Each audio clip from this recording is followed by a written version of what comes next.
Yo soy la diferencia. Yo hago la diferencia. Yo marco la diferencia. Yo soy la diferencia. Yo hago la diferencia.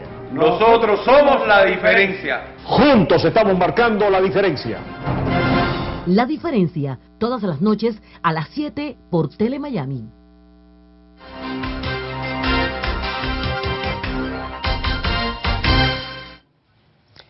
Y continuamos con este programa. La pregunta obligada es si el Islam puede básicamente ser socio confiable para Israel y cómo debemos de lidiar con el Islam y con su vertiente radical aquí en los Estados Unidos. Dos personas que se han encargado de hacer este estudio por su trabajo son nuestros dos invitados: César Paz, ex agente del FBI, César Villafaña, ex oficial de operaciones de inteligencia del Departamento de Justicia. Ambos tuvieron que hacer una labor bien interesante de inteligencia. Tuvieron que penetrar a través de un operativo, por supuesto, de diferentes agencias de inteligencia, las prisiones de Estados Unidos, donde había todo un germen de radicalismo islámico, y encontraron una serie de cosas que van a compartir en el día de hoy con nosotros. Villafaña, gracias por acompañarnos, un placer estar contigo. Comience usted, explíquenos qué fue lo que ustedes tuvieron que hacer y qué encontraron.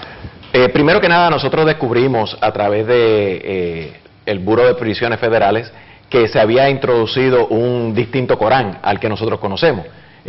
Normalmente se llama el Corán Santo, pero se introdujo una nueva versión que fue escrita en los años 90 por dos cleros musulmanes viviendo en Arabia Saudita.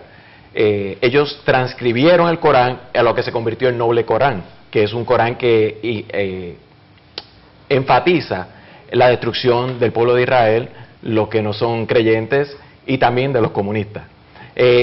Se imprimieron más de 1 millón de copias en inglés y en español y fueron enviadas a Estados Unidos completamente gratis a todo el sistema penitenciario de los Estados Unidos. ¿Y no fue detectado en su momento y no se le permitió su entrada? No, hasta que nos dimos cuenta años más tarde que era bien inflamatorio este Noble Corán y fue prohibido en el Buró Federal de Prisiones. Y a la misma vez el Buró Federal de Prisiones envió un comunicado a todas las agencias estatales con respecto a este Noble Corán. ¿Cuán extendido está este Noble Corán dentro del mundo islámico norteamericano o está focalizado solamente en las prisiones? Y una vez que ustedes sacan esta transcripción o esta interpretación del Corán de las prisiones, han logrado contener y detener este radicalismo que, como usted acaba de señalar, fue dirigido específicamente en contra de Estados Unidos. Edición impresa, 1 millón de copias que llegaron a parar no solamente en el sistema federal y estatal de prisiones o de correccional, pero también a librerías y otros lugares donde se venden libros religiosos. Está en el internet y, como lo decía Villafaña, esta nueva versión del Corán Santo, es muy controversial. Por ejemplo, un ejemplo. Hay capítulos conocidos como el Sura que hablan de la destrucción de aquellos que no son los seguidores del profeta Mohammed. Es conocido por varios críticos en religión, varios teólogos, conocido como una versión que es anticristiana, antisemética, radical islámica, porque incita no solamente a la destrucción de aquellos que no siguen esta línea ideológica, pero también la destrucción de aquellos que apoyan a los que no siguen la línea ideológica, y está disperso no solamente por Estados Unidos, pero por todo el mundo. Yo tuve un programa aquí la semana pasada y básicamente uno de nuestros invitados decía, es para buscar radicalizar, o sea, cómo la religión nos radicaliza todo, lo único que hay que hacer es buscar el Viejo Testamento. Y señalaba que los grandes crímenes de la humanidad no solamente lo han convertido musulmanes, lo han convertido, se han hecho a través precisamente en nombre de la religión cristiana y también en nombre de la religión judía. Un Dios que según ellos tiene poco en el Viejo Testamento, muy poco de caritativo, muy poco de lidiar con nuestras flaquezas humanas de una manera civilizada, por llamarle de alguna manera. Yo creo que radicalismo hay en todas las religiones, pero una diferencia fundamental es cómo se manifiesta la organización religiosa cuando un miembro de ese grupo comete un acto radical o un acto terrorista. Y esto creo que es lo que está faltando en este momento en la comunidad musulmana. Nosotros no vemos generalmente que haya una condenación pública y grande de atentados terroristas, por ejemplo, de los líderes religiosos islámicos en muchas partes del Medio Oriente. Al contrario, son propiciadas, manifestadas, celebradas y hasta en muchos casos recompensadas por estos líderes cuando los terroristas se inmolan y causan víctimas y daños y muertes. Y creo que esa es una diferencia muy importante a trazar. Y creo que ahí es el gran reto de la comunidad islámica de los Estados Unidos, ¿no? De poder, porque obviamente que la comunidad islámica de Estados Unidos hay gente que está absolutamente compenetrada con el sistema de diversidad, la tolerancia, el respeto a los derechos humanos, pero tienen que ser más públicos y tienen que salir en forma mucho más energética cuando este tipo de atentados se cometen, para dejar en claro que como cualquier ciudadano de los Estados Unidos están a favor de la paz, del diálogo y en contra del terrorismo. Y creo que eso es importante marcar. Sí, yo quería agregar lo que dijo aquí la gente, que el padre, el autor de este nuevo movimiento fue un egipcio de apellido Al-Qutb, que fue ejecutado por Nasser. Nasser, principio del siglo pasado. No, fue ejecutado en que él empieza su obra más o menos en los años 40, ¿no? Fue después de los años 40, después de la Segunda Guerra Mundial, y él desarrolló todo ese movimiento radical en prisión, porque Nasser, los militares egipcios, que tenían un enfoque más secularista de lo que es el Islam, pues lo pusieron en prisión por un elemento radical. Él estuvo en prisión y fue ejecutado en 1969 por Nasser. Él fue, en definitiva, el que creó todo ese sistema, esa nueva tendencia radical dentro del Islam, actualizada ya al siglo XX, por supuesto, y claro, eso floreció después y fue llevado a a toda la región del Medio Oriente. Pero este señor fue el padre, el cerebro, el gran le llaman el nuevo filósofo del islamismo del siglo XX. ¿Cómo ustedes lidian aquí en los Estados Unidos? Y una cosa que hablábamos anteriormente, que este radicalismo se puede manifestar de diferentes maneras. Se puede manifestar a través de grupos de personas que empiezan de alguna manera a sentirse mal con el entorno que los rodea y empiezan a conspirar. Esas personas, para los órganos de inteligencia, son mucho más fáciles de detectar. Pero también incide, y ustedes me ponían un ejemplo antes del programa, en lo que le llaman el lobo solitario. La persona que se bebe todo esto, que se nutre, cree en ello y dice: esto es una guerra santa mía y yo la voy a ejecutar. ¿Cómo se lidia con eso? Los dos casos sacados de un libro de texto, José Padilla y Richard Reed, el shoe bomber.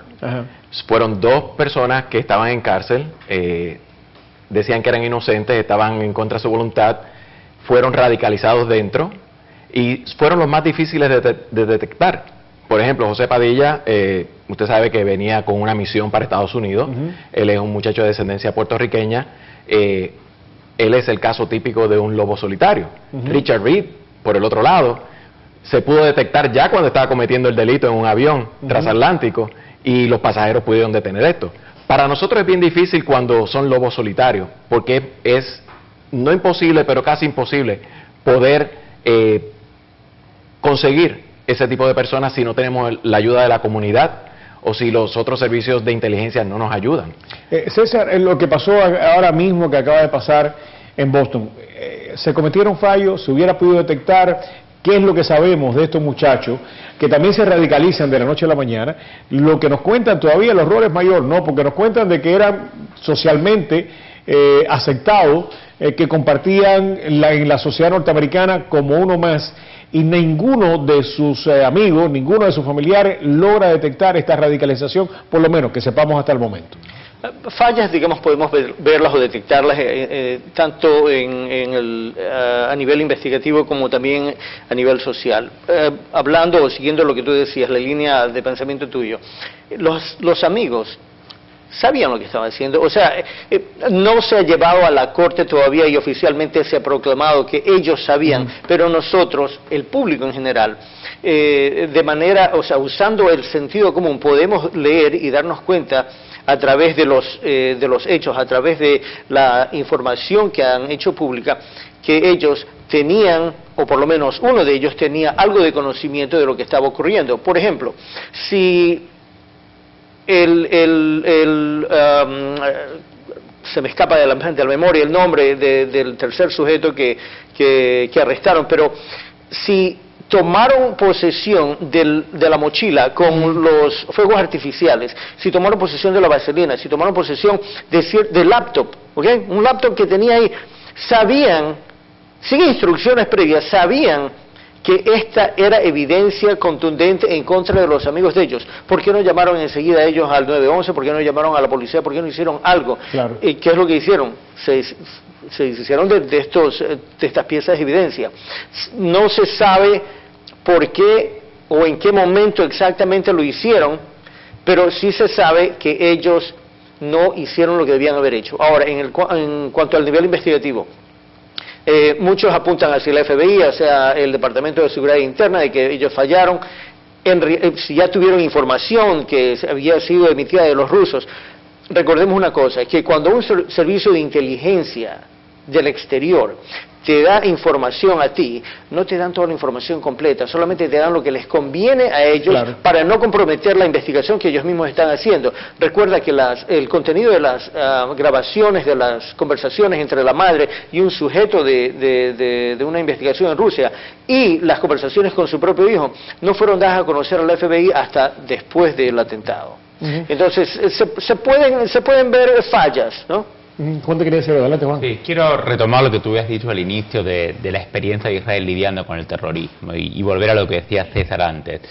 Creo que en este momento la sociedad americana tiene que entender que estamos en un mundo post-Septiembre 11, en un mundo donde el peligro del terrorismo es inminente en nuestra sociedad y que tenemos que adoptar patrones de conducta y de comportamiento distintos de los que teníamos antes. ¿Qué podemos aprender de Israel? Porque Israel ha tenido que lidiar con esto. Algo muy sencillo, hay una conciencia ciudadana de que el peligro terrorista está en todos lados. Cuando tú vas a una tienda, generalmente en muchos países te revisan cuando sales de la tienda para ver que no te llevaste nada sin pagar.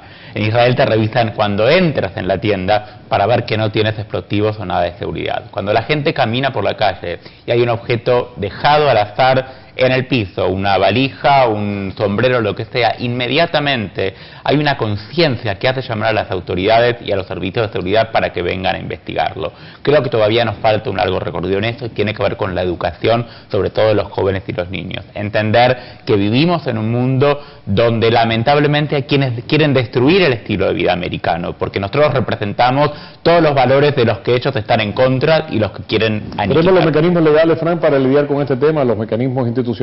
¿O vamos a tener que transformar no solamente nuestra percepción de cómo se vive, sino también en nuestras mismas instituciones? Porque algo que ha estado a debate es si nuestras instituciones son capaces de lidiar con esto o no. Vamos a hacer una cosa, para no tenerte que interrumpir, déjame pasar a la publicidad y así te dejo dar la respuesta completa. Y mientras tanto vamos a dar la bienvenida, lo hicimos la semana pasada, al doctor Julio Marrero. El doctor Julio Marrero es abogado de bancarrota, tiene una información para usted que usted necesita saberla. Así que si usted tiene problemas económicos, por favor, preste la atención al doctor Julio Marrero, que compartimos con él y nos dio esta información. Adelante.